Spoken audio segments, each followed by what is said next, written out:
ಪಾವಗಡದಲ್ಲಿ ಹಿರಿಯ ಪತ್ರಕರ್ತ ಟಿಎ ರಾಮಾಂಜನಪ್ಪ ಅವರ ಮೇಲೆ ನಡೆದ ಹಲ್ಲೆಯನ್ನ ಖಂಡಿಸಿ ಕೊರಟಗೆರೆಯಲ್ಲಿ ಪ್ರತಿಭಟನೆ. ಗಡಿನಾಡು ಪತ್ರಿಕೆ ಮತ್ತು ಗಡಿನಾಡು ನ್ಯೂಸ್ ಸಂಪಾದಕರ ಮೇಲೆ ನಡೆದ ಹಲ್ಲೆಯನ್ನ ಖಂಡಿಸಿ ಕೊರಟಗೆರೆ ತಾಲೂಕು ಕಾರ್ಯನಿರತ ಪತ್ರಕರ್ತರ ಸಂಘದ ಪದಾಧಿಕಾರಿಗಳು ಪ್ರತಿಭಟನೆ ನಡೆಸಿದರು. ತಹಸೀಲ್ದಾರ್ ಮಂಜುನಾಥ್ ಕೆ ಮೂಲಕ ಸರ್ಕಾರಕ್ಕೆ ಮನವಿ ಸಲ್ಲಿಸಿದರು. ಇನ್ನು ಪಾವಗಡದಲ್ಲಿ ಹಿರಿಯ ಪತ್ರಕರ್ತ ಟಿಎ ರಾಮಾಂಜನಪ್ಪ ಅವರ ಮೇಲೆ ಮಾರಕ ಹಲ್ಲೆ ನಡೆಸಿದ್ದ ಮಹಿಳೆಯರು, ಹಲ್ಲೆ ಮಾಡಿದ ರಿಯಲ್ ಎಸ್ಟೇಟ್ ದಂಧೆಕೋರ ನಾರಾಯಣ ರೆಡ್ಡಿ ಮತ್ತು 3 ಜನ ಮಹಿಳೆಯರ ಗಡೀಪಾರು ಮಾಡುವಂತೆ ಆಗ್ರಹಪಡಿಸಿದ್ದಾರೆ. ಇನ್ನು ಪತ್ರಕರ್ತರ ಸಂರಕ್ಷಣಾ ಕಾಯ್ದೆ ಜಾರಿಗೆ ತರುವಂತೆ ಕೊರಟಗೆರೆ ಪತ್ರಕರ್ತರು ಒತ್ತಾಯಿಸಿದ್ದಾರೆ. ಹಲ್ಲೆಗೊಳಗಾದ ಹಿರಿಯ ಪತ್ರಕರ್ತ ಟಿಎನ್ ರಾಮಾಂಜನಪ್ಪ ಅವರ ಮೇಲೆ ಹಾಗೂ ಅವರ ಕುಟುಂಬಕ್ಕೆ ಸೂಕ್ತ ಭದ್ರತೆ ಮತ್ತು ಪರಿಹಾರ ನೀಡುವಂತೆ ಮನವಿ ಮಾಡಲಾಯಿತು. ಕೊರಟಗೆರೆ ಕೆಯುಡಬ್ಲ್ಯೂಜೆ ಅಧ್ಯಕ್ಷರಾದ ಪುರುಷೋತ್ತಮ ಅವರ ನೇತೃತ್ವದಲ್ಲಿ ಪ್ರತಿಭಟನೆ ಹಮ್ಮಿಕೊಳ್ಳಲಾಗಿತ್ತು. ಇದೇ ಸಂದರ್ಭದಲ್ಲಿ ಕೊರಟಗೆರೆ ಕಾರ್ಯನಿರತ ಪತ್ರಕರ್ತರ ಸಂಘದ ಅಧ್ಯಕ್ಷರು, ಉಪಾಧ್ಯಕ್ಷರು ಸೇರಿದಂತೆ ಸಂಘದ ಎಲ್ಲ ಸದಸ್ಯರು ಹಾಜರಿದ್ದರು. ಮೇಲೆ ಹಲ್ಲೆ ಮಾಡಿರುವ ಕಿಡಿಗೇಡಿಗಳಿಗೆ ಪತ್ರಕರ್ತರ ರಕ್ಷಣೆ ಪತ್ರಕರ್ತರ ರಕ್ಷಣೆ ಪತ್ರಕರ್ತರ ರಕ್ಷಣೆ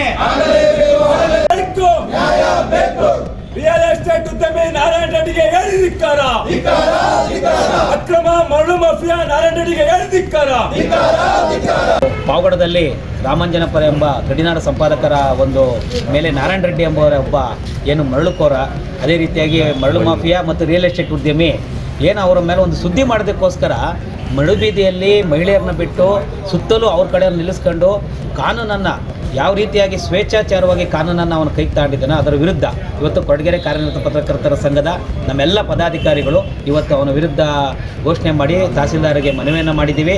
ಅವನ ವಿರುದ್ಧ ಕಾನೂನು ಕ್ರಮ ಅಂದರೆ ಕಠಿಣವಾದ ಕಾನೂನು ಕ್ರಮ ಏನು ಅವನ್ನ ಇವತ್ತು ಗಡೀಪಾರು ಮಾಡಬೇಕು, ಆತನಿಗೆ ಯಾವುದೇ ರೀತಿ ಬೇಲ್ನ ಸಿಗಬಾರ್ದು.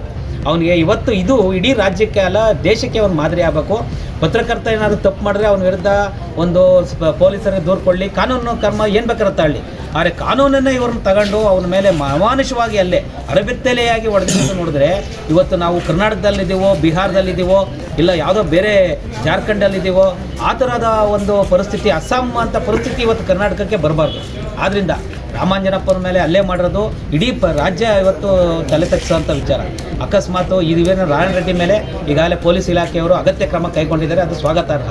ಆದರೆ ಮುಂದಿನ ದಿನಗಳಲ್ಲಿ ಈ ರೀತಿಯ ಒಂದು ದೃಷ್ಟಿಯಲ್ಲಿ ಇಟ್ಕೊಂಡು ಮಾನ್ಯ ಗೃಹ ಸಚಿವರು ಹಾಗೂ ಈ ಘನತವೆತ್ತ ಮುಖ್ಯಮಂತ್ರಿಗಳು ಇದರ ವಿರುದ್ಧ ಒಂದು ಕಠಿಣವಾದ ಒಂದು ಕರೆಕ್ಟಾಗಿರೋ ಒಂದು ಕಾನೂನನ್ನು ತರಲಿ. ಪತ್ರಕರ್ತನ ಮೇಲೆ, ನಿಷ್ಠಾವಂತ ಪತ್ರಕರ್ತನ ಮೇಲೆ ಸುಳ್ಳು ಮೊಕದ್ದಮೆ ಹಾಗೂ ಸುಳ್ಳು ಕಾನೂನು ರೀತಿಯ ಹಲ್ಲೆಗಳು ಅಂದರೆ ಕಾನೂನು ಬಾಹಿರ ಹಲ್ಲೆಗಳು, ಸುಳ್ಳು ಮೊಕದ್ದಮೆಗಳು ದಾಖಲಾದಾಗ ಅದರ ವಿರುದ್ಧವಾಗಿ ಯಾವ ರೀತಿ ರಕ್ಷಣೆ ನೀಡಬೇಕನ್ನೋ ಒಂದು ಕಾನೂನು ತರಲಿ. ಒಂದು ವೇಳೆ ಪತ್ರಕರ್ತ ಏನಾದರೂ ತಪ್ಪು ಮಾಡಿದಲ್ಲಿ ಕಾನೂನು ರೀತಿಯ ಕ್ರಮ ತರಲಿ, ಅದಕ್ಕೆ ನಾವು ಯಾವುದೇ ರೀತಿಯ ಅಡ್ಡ ಬರೋದಿಲ್ಲ. ಆದ್ದರಿಂದ ನಾರಾಯಣ ರೆಡ್ಡಿಗೆ ಕಠಿಣವಾದ ಶಿಕ್ಷೆ ಆಗಬೇಕು. ಮಹಿಳಾ ಕಾನೂನನ್ನು ದುರುಪಯೋಗ ಮಾಡಿಕೊಂಡಂತಹ 3 ಜನ ಮಹಿಳೆಯರಿಗೂ ಸಹ ಕಠಿಣವಾದ ಶಿಕ್ಷೆ ಆಗಬೇಕು ಅಂತ ನಾವು ಈ ಮೂಲಕ ಒತ್ತಾಯಿಸ್ತೇವೆ. ಎಲ್ಲರಿಗೂ ನಮಸ್ಕಾರ. ಈ ದಿನ ಕರ್ನಾಟಕ ಕಾರ್ಯನಿರತ ಪತ್ರಕರ್ತರ ಸಂಘ ತಾಲೂಕು ಘಟಕ ಕೊರಟಗೆರೆ ತಾಲೂಕು ವತಿಯಿಂದ 1ನೇ ತಾರೀಕು ಜನವರಿ 2025ರಂದು ಪಾವಗಡ ತಾಲೂಕಿನಲ್ಲಿ ಗಡಿನಾಡು ಪತ್ರಿಕೆಯ ಸಂಪಾದಕರಾದಂಥ ಟಿ ಎ ರಾಮಾಂಜನಪ್ಪನವರ ಮೇಲೆ ಏನು ಹಲ್ಲೆ ಆಗಿರುತ್ತೆ ಅದನ್ನು ಖಂಡಿಸಿ ತಪ್ಪಿತಸ್ಥರ ವಿರುದ್ಧ ಕಾನೂನು ಕ್ರಮ ಹಾಗೂ ನಮ್ಮ ಸಮಾಜದ 4ನೇ ಅಂಗ ಆಗಿರ್ತಕ್ಕಂಥ ಪತ್ರಿಕಾ ರಂಗದಲ್ಲಿ ಕೆಲಸ ಮಾಡ್ತಿರ್ತಕ್ಕಂಥ ನಿಷ್ಠಾವಂತ ಮಾಧ್ಯಮ ಮಿತ್ರರಿಗೆ ರಕ್ಷಣೆ ಕೊಡಬೇಕಂತೇಳಿ ತಾವು ಏನು ಮನವಿ ಸಲ್ಲಿಸಿದ್ದೀರ, ಈ ಒಂದು ಮನವಿಯನ್ನು ಸರ್ಕಾರದ ಗಮನಕ್ಕೆ ಕೂಡಲೇ ತರಕ್ಕೆ ಬಯಸ್ತೇನೆ. ಹಾಗೂ ಈ ಒಂದು ಘಟನೆ ತುಂಬ ವಿಷಾದಕರ ಘಟನೆ. ಇಂಥ ಒಂದು ಸ್ವಸ್ಥ ಸಮಾಜವನ್ನು ನಿರ್ಮಾಣ ಮಾಡೋದಕ್ಕೆ ಏನು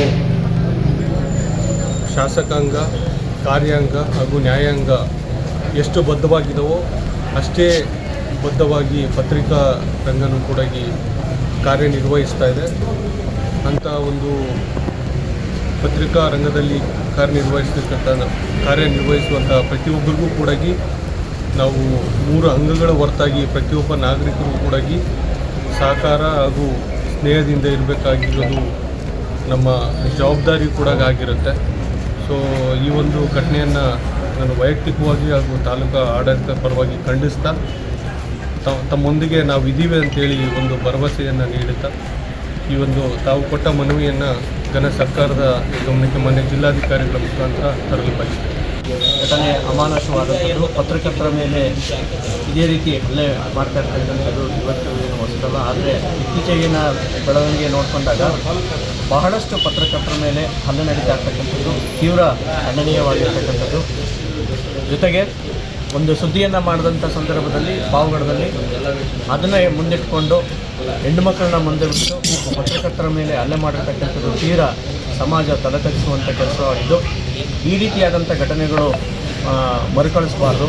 ಹಾಗೆ ಇದಕ್ಕೆ ಬಹಳಷ್ಟು ಜನ ಪತ್ರಕರ್ತರಿಗೆ ಈ ರೀತಿ ಪದೇ ಪದೇ ಅರ್ಥನೇ ಇರ್ತದೆ.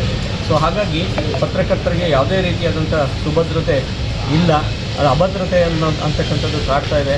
ಸೊ ಹಾಗಾಗಿ ಸರ್ಕಾರ ಇದನ್ನು ಮನಗಂಡು ಪತ್ರಕರ್ತರಿಗೆ ವಿಶೇಷವಾದಂಥ ಕಾನೂನನ್ನು, ನೈಜ ಪತ್ರಕರ್ತರಿಗೆ ವಿಶೇಷವಾದಂಥ ಕಾನೂನನ್ನು ಜಾರಿಗೆ ತಂದು ಅವರ ರಕ್ಷಣೆ ಮಾಡುವಂಥ ಕೆಲಸವನ್ನು ಮಾಡಿದಾಗ ಸಮಾಜ ತಿದ್ದೋದಕ್ಕೆ ಇನ್ನಷ್ಟು ಅನುಕೂಲ ಆಗುತ್ತೆ ಅಂತಕ್ಕಂಥದ್ದು ಅನುಭವನೆ ಆಗಿದೆ. ಹಾಗಾಗಿ ಸರ್ಕಾರ ಈ ರೀತಿಯಾದಂಥದ್ದನ್ನು ಭಾಳ ಜದೂರಾಗಿ, ಗಣನೆಗೆ ಮತ್ತು ಗಂಭೀರವಾಗಿ ತಗೊಂಡು ಅದನ್ನು ಸರಿಪಡಿಸಬೇಕು. ಮತ್ತು ಪತ್ರಕರ್ತರಿಗೆ, ನೈಜ ಪತ್ರಕರ್ತರಿಗೆ ಸರ್ಕಾರ ಭದ್ರತೆಯನ್ನು ಒದಗಿಸ್ಕೊಡ್ಬೇಕಂತ ಈ ಮೂಲಕ ಒತ್ತಾಯಿಸ್ತೀನಿ. ಘಟನೆ ಅಮಾನುಷವಾದಂಥದ್ದು, ಪತ್ರಕರ್ತರ ಮೇಲೆ ಇದೇ ರೀತಿ ಹಲ್ಲೆ ಮಾಡ್ತಾ ಇರ್ತಕ್ಕಂಥದ್ದು ಇವತ್ತು ಏನು ಹೊಸದಲ್ಲ. ಆದರೆ ಇತ್ತೀಚೆಗಿನ ಬೆಳವಣಿಗೆ ನೋಡಿಕೊಂಡಾಗ ಬಹಳಷ್ಟು ಪತ್ರಕರ್ತರ ಮೇಲೆ ಹಲ್ಲೆ ನಡೀತಾ ಇರ್ತಕ್ಕಂಥದ್ದು ತೀವ್ರ ಖಂಡನೀಯವಾಗಿರ್ತಕ್ಕಂಥದ್ದು. ಜೊತೆಗೆ ಒಂದು ಸುದ್ದಿಯನ್ನು ಮಾಡಿದಂಥ ಸಂದರ್ಭದಲ್ಲಿ ಪಾವಗಡದಲ್ಲಿ ಅದನ್ನೇ ಮುಂದಿಟ್ಕೊಂಡು ಹೆಣ್ಣು ಮಕ್ಕಳನ್ನ ಮುಂದೆ ಬಿಟ್ಟು ಪತ್ರಕರ್ತರ ಮೇಲೆ ಹಲ್ಲೆ ಮಾಡಿರ್ತಕ್ಕಂಥದ್ದು ತೀರ ಸಮಾಜ ತಲೆತಗ್ಗಿಸುವಂಥ ಕೆಲಸವಾಗಿದ್ದು, ಈ ರೀತಿಯಾದಂಥ ಘಟನೆಗಳು ಮರುಕಳಿಸಬಾರ್ದು. ಹಾಗೆ ಇದಕ್ಕೆ ಬಹಳಷ್ಟು ಜನ ಪತ್ರಕರ್ತರಿಗೆ ಈ ರೀತಿ ಪದೇ ಪದೇ ಅರ್ಥನೇ ಇರ್ತದೆ. ಸೊ ಹಾಗಾಗಿ ಪತ್ರಕರ್ತರಿಗೆ ಯಾವುದೇ ರೀತಿಯಾದಂಥ ಸುಭದ್ರತೆ ಇಲ್ಲ, ಅದು ಅಭದ್ರತೆ ಅಂತಕ್ಕಂಥದ್ದು ಕಾಡ್ತಾ ಇದೆ. ಸೊ ಹಾಗಾಗಿ ಸರ್ಕಾರ ಇದನ್ನು ಮನಗಂಡು ಪತ್ರಕರ್ತರಿಗೆ ವಿಶೇಷವಾದಂಥ ಕಾನೂನನ್ನು, ನೈಜ ಪತ್ರಕರ್ತರಿಗೆ ವಿಶೇಷವಾದಂಥ ಕಾನೂನನ್ನು ಜಾರಿಗೆ ತಂದು ಅವರ ರಕ್ಷಣೆ ಮಾಡುವಂಥ ಕೆಲಸವನ್ನು ಮಾಡಿದಾಗ ಸಮಾಜ ತಿದ್ದೋದಕ್ಕೆ ಇನ್ನಷ್ಟು ಅನುಕೂಲ ಆಗುತ್ತೆ ಅಂತಕ್ಕಂಥದ್ದು ಅನುಭವನೆ ಆಗಿದೆ. ಹಾಗಾಗಿ ಸರ್ಕಾರ ಈ ರೀತಿಯಾದಂಥದ್ದನ್ನು ಭಾಳ ಜದೂರಾಗಿ, ಗಣನೆಗೆ ಮತ್ತು ಗಂಭೀರವಾಗಿ ತಗೊಂಡು ಅದನ್ನು ಸರಿಪಡಿಸಬೇಕು. ಮತ್ತು ಪತ್ರಕರ್ತರಿಗೆ, ನೈಜ ಪತ್ರಕರ್ತರಿಗೆ ಸರ್ಕಾರ ಭದ್ರತೆಯನ್ನು ಒದಗಿಸ್ಕೊಡ್ಬೇಕಂತ ಈ ಮೂಲಕ ಒತ್ತಾಯಿಸ್ತೀನಿ.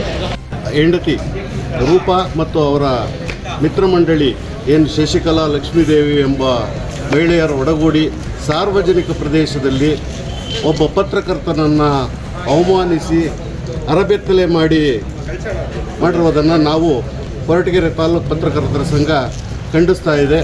ಅದೇ ರೀತಿ ನಾವು ಹೊಸ ಕಾನೂನುಗಳು ಏನು ಸೇರ್ಪಡೆ ಆಗ್ತಾ ಇದೆ, ಅದರಲ್ಲಿ ಪತ್ರಕರ್ತರಿಗೆ ವಿಶೇಷವಾಗಿ ಒಂದು ಕಾನೂನನ್ನು ಸೇರ್ಪಡೆ ಮಾಡಿ ಪತ್ರಕರ್ತರ ಸಂಘಟನೆ ಮತ್ತು ರಕ್ಷಣೆಗೆ ಸರ್ಕಾರ ಬದ್ಧವಾಗಿರಬೇಕು ಅಂತಂದ್ಬಿಟ್ಟು ನಾನು ಈ ಮೂಲಕ ಕೇಳ್ಕೊಳ್ತಾ ಇದ್ದೀನಿ.